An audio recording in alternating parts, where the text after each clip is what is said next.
Bismillahirrahmanirrahim. Assalamualaikum warahmatullahi wabarakatuh. Salam kebangsaan dan salam sejahtera bagi kita semua.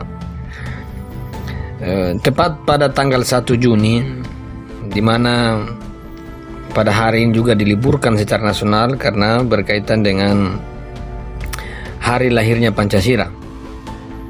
Di situasi kebangsaan kita hari ini, dengan lahirnya momentum ini, maka menjadi sebuah pengingat kembali sebagai sebuah momentum agar kita ini hidup kembali di tengah-tengah sebuah problem kebangsaan, mulai dari sosial, politik hingga sampai pada pandemi ini. Hari lahirnya Pancasila bisa kita jadikan sebagai sebuah hidup wajah yang asli manusia untuk menutupi wajah kepalsuan hari ini. Hari lahirnya Pancasila ini adalah sebuah ingatan tentang bagaimana penguasa, tentang bagaimana pemimpin itu hidup bersama rakyatnya. Hari lahirnya Pancasila sebenarnya sebagai momentum kita mengingat sejarah-sejarah masa indahnya bangsa ini dengan kebersamaan, persatuan antara rakyat dan pemimpinnya. Dengan lahirnya Pancasila tanggal 1 ini sebagai momentum yang besar untuk mari kita meletakkan segala kepercayaan kita pada pemerintah kita untuk mendorong dan mendukung sejauh mereka menjalankan sesuatu yang benar dan menginformasikan sesuatu yang sekiranya itu di luar batas-batas kewajaran. Di samping sebuah bahasa-bahasa yang bisa kita maknai dalam peristiwa ini sejauh yang kita bisa, tentu menjadi sebuah bahasa motivasi itu banyak sekali. Saya lebih berkepentingan dalam menjelaskan Pancasila sebagai sebuah rumusan kebangsaan kita yang berkorelasi dengan irisan masa depan masyarakat kita. Jika dilihat, Pancasila ini tidak lahir begitu saja. Dia bukan lahir dalam ruang kosong yang kemudian dibawa di tengah-tengah masyarakat, tapi sebuah pergulatan yang terjadi di masyarakat kita, pergulatan ideologi tentunya, pergulatan ideologi dalam masing-masing faksi itu dilihat misalnya dalam momentum Piagam Jakarta misalnya, itu terlihat jelas ada faksi itu. Tapi itu semua bisa diselesaikan dengan sebuah konsensus bersama. Pancasila diterima sebagai sebuah ideologi bangsa, atau dia sebagai moral bersama untuk melihat masa depan masyarakat dan kebangsaan kita ke depan. Dengan begitu maka Pancasila ini adalah bahasa pluralitas kita. Pancasila ini adalah bahasa akumulasi kemanusiaan kita. Pancasila ini sebenarnya bahasa di mana menunjukkan sejarah runtuhnya ego-ego karena ego ideologi dan ego keyakinan masing-masing. Pancasila merumuskan, menampar wajah kita bahwa ego kepentingan kelompok itu harus ditinggalkan demi kemaslahatan dan kebersamaan masyarakat kita. Oleh karena itu Indonesia di satu sisi memiliki wajah perbedaan, di satu sisi dia juga mau melihat masa depan yang terus diasah, masa depan yang terus ingin diraih. Irisan antara perbedaan dan masa depan ini menjadi problematik ketika perbedaan tidak dikelola secara baik dan benar. Dia bisa menjadi sebuah kekuatan, tapi di sisi yang lain dia bisa menjadi sebuah faktor negatif untuk menapaki tahapan demi tahapan mewujudkan masa depan terbentuknya suatu bangsa dan negara yang diciptakan dirumuskan oleh founding father kita. Oleh karena itu, maka Pancasila dalam memproyeksikan dirinya untuk mampu meraih masa depannya, menata kebangsaannya, itu Pancasila juga harus mampu dirumuskan agar mampu mengelola perbedaan yang ada. Bahasa-bahasa moral Pancasila di satu sisi memang bisa diterima, namun perbedaan-perbedaan hari ini itu dalam intensitasnya itu berbeda dengan intensitas perbedaan-perbedaan masa lalu.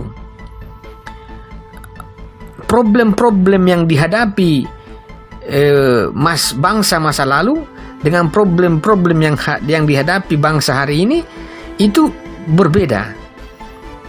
Maka bahasa moral tentunya di satu sisi itu akan bisa efektif ketika masalah yang dihadapi juga adalah masalah yang berkaitan dengan sisi luarnya bangsa ini, atau sisi luarnya kemanusiaan yang tidak berkaitan dengan kebutuhan primernya.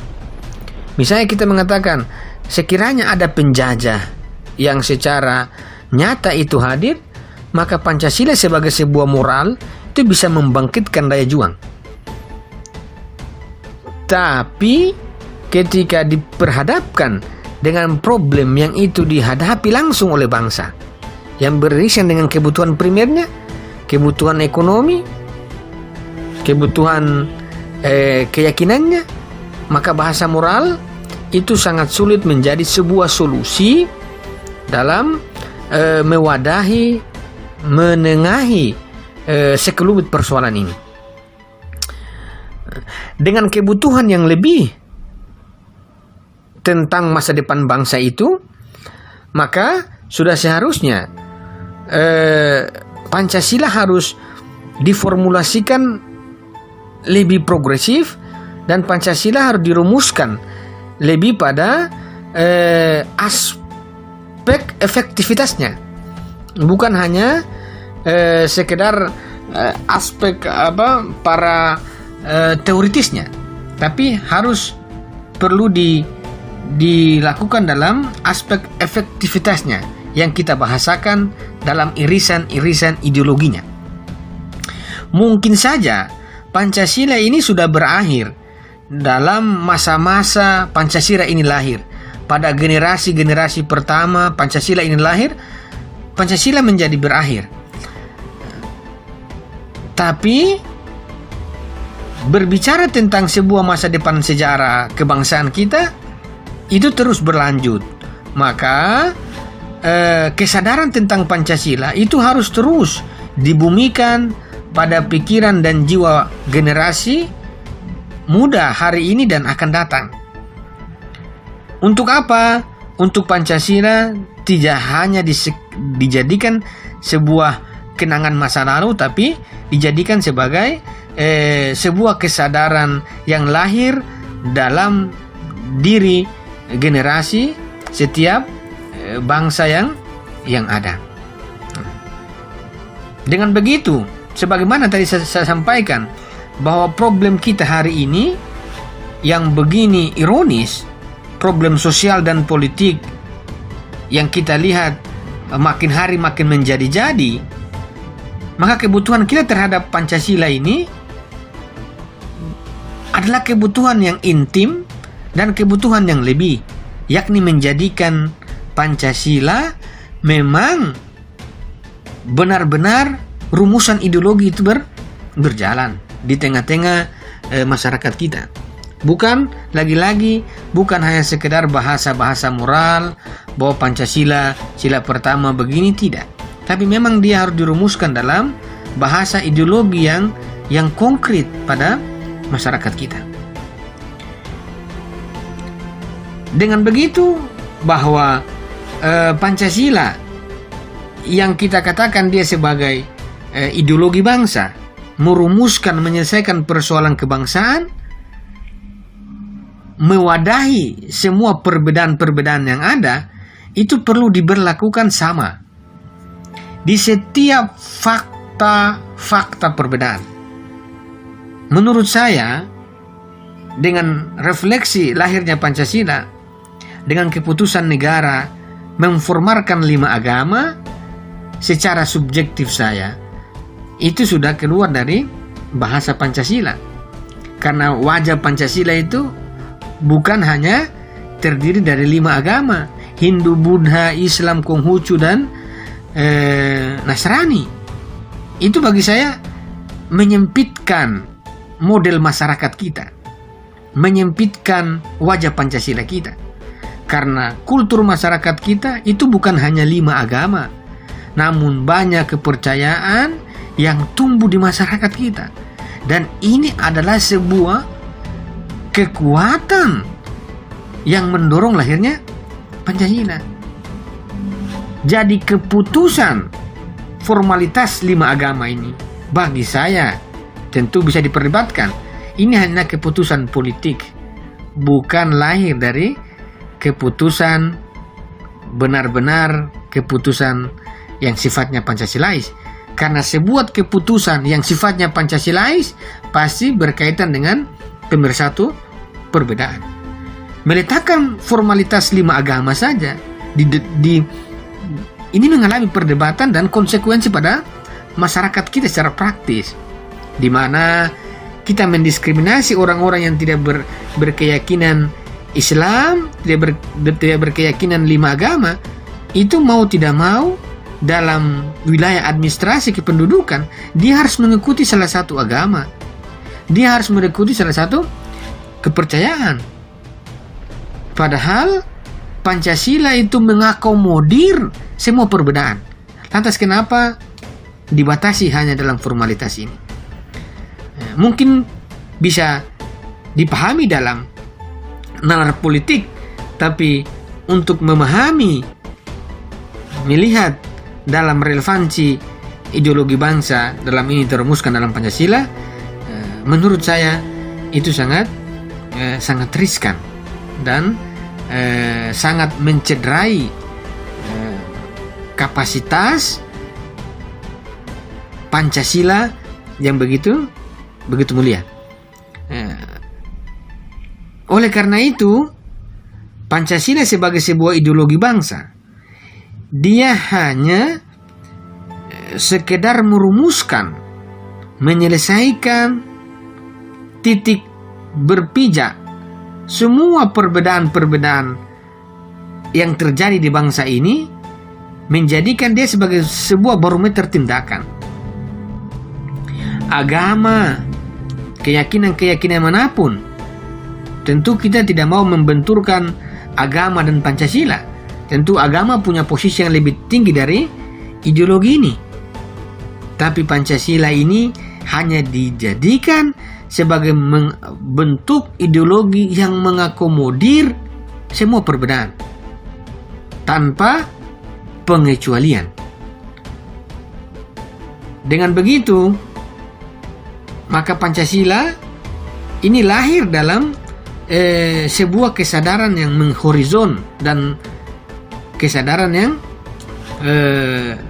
yang bisa menjadikan sebuah landasan bagi perkembangan-perkembangan keyakinan-keyakinan yang dimiliki dari setiap perbedaan tanpa adanya perpecahan. Meletakkan Pancasila sebagai ideologi praktis kebangsaan kita itu sama halnya meninggikan, mengembangkan keyakinan-keyakinan yang berbeda dalam hidup berbangsa dan bernegara. Mengakui Pancasila sebagai sebuah ideologi bangsa itu berarti kita membuka orientasi hidup setiap keyakinan dan setiap perbedaan hari ini dalam melihat masa depan masing-masing keyakinannya, perbedaannya, dan masa depan bersama, yakni masa depan kebangsaan kita. Oleh karena itu, sebuah nasihat yang tidak bisa kita lupakan dengan hari lahirnya Pancasila, dengan melihat aspek sejarahnya, Pancasila membutuhkan ruang kemanusiaan yang lebih luas.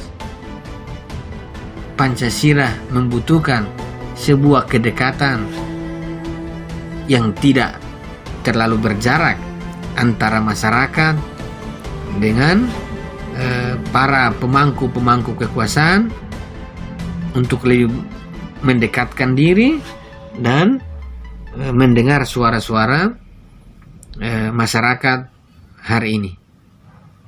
Mungkin itu saja, kita bisa berdiskusi dan berdialog